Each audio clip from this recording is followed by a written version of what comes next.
প্রভু শ্রী রামচন্দ্র শূদ্র বিরোধী ছিলেন। তিনি শুধুমাত্র উচ্চ বর্ণের মানুষদের ভালোবাসতেন আর নিচু জাতের মানুষদের অপমান করতেন। তিনি শুধুমাত্র উচ্চ বর্ণের প্রতিনিধি, এমন আরোপ ভগবান শ্রী রামচন্দ্রের ওপর এখন অনেকেই লাগাচ্ছে। কিন্তু বন্ধুরা, চলুন আমরা একটু দেখি যে রামায়ণ কি বলছে। রামায়ণে এমন কি কোনো ঘটনা পাওয়া যায় যেখানে রামচন্দ্র শূদ্রদের নিচু চোখে দেখেছে বা নিচু জাতিদের অপমান করেছে? না, এমন কিছু দেখা যায় না। বরং এর উল্টো কিছু দেখা যায়, যেখানে প্রভু শ্রী রামচন্দ্র এক নিচু জাতি, এক নিষাদ জাতির, এক ব্যাদ জাতির মানুষকে, যাদের শূদ্র বলা হয়, যাদের নিচু জাতি বলা হয়, তাকে বুকে জড়িয়ে ধরে আলিঙ্গন করেছিলেন। চলুন দেখি বাল্মীকি রামায়ণে কোথায় এই কথাটা বলা রয়েছে। আমি রেফারেন্সও দিয়ে দিচ্ছি। আপনারা যদি বাল্মীকি রামায়ণ পড়েন, বাল্মীকি রামায়ণের অযোধ্যাকাণ্ড, অযোধ্যাকাণ্ডের সর্গ 49 থেকে 52, যেটার অধ্যায় হচ্ছে শৃঙ্গবেরপুর নিষাদরাজ গুহ। এখানে রামচন্দ্র অযোধ্যা থেকে বনবাসে যাওয়ার সময় এক নিষাদ জাতের রাজার সাথে তার দেখা হয়েছিল। চলুন দেখি তিনি এই নিষাদ জাতের রাজার সাথে কি ব্যবহার করেছিলেন। চলুন আমি পড়ছি, আপনারা একটু শুনুন। এই দেশে গুহ নামে নিষাদ জাতীয় এক বলবান রাজা ছিলেন। নিষাদ জাতীয় মানে যারা ব্যাদ বা নিচু জাতি বা শূদ্র জাতি যাদের বলা হয়।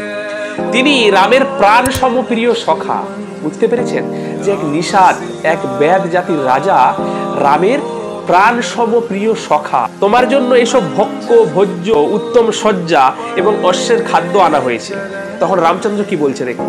সুগোল বাহু দ্বারা গুহকে গাঢ় আলিঙ্গন করে রাম বললেন, গুহ, তুমি যে পদব্রজে এসে স্নেহ দেখালে, তাতেই আমরা সৎকৃত ও তৃপ্ত হয়েছি। তোমার সমস্ত কুশল তো, তুমি প্রীতিবশে যেসব উপহার এনেছো তা নিতে আমি অক্ষম।